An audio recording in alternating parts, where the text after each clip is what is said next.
Hello guys, welcome to my YouTube channel. If this is the first time you're tuning into my channel, you are highly welcome. So guys, today I took a trip down to Ikwuano. I'm going to take you guys to Amaoba in Ikwuano local government area of Abia state. So if you are from Ikwuano, you can watch this video and you'll be passing through your village. So you can see the signboard over there, Amaoba.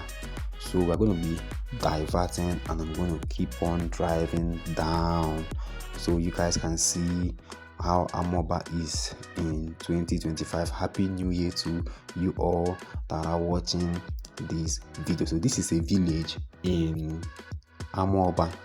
This is a village in Ikwuano local government called Amaoba. Amaoba is in Oboro. So we are driving down. As you can see, they have good road in this village. There are some cities where you have bad roads, but this is a village and it has good roads.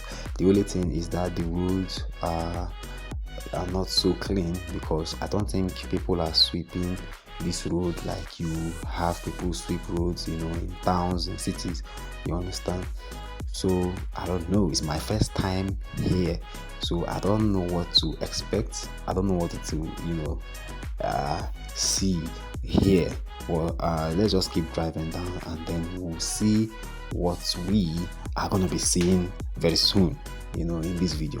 If you haven't subscribed, please click the subscribe button and the notification bell above so that whenever I drop a new video, you'll be notified and you'll be among the first people to watch the video. Please, if you're watching this video and you are from Amaoba in Ikwuano local government, kindly drop a comment in the comment section.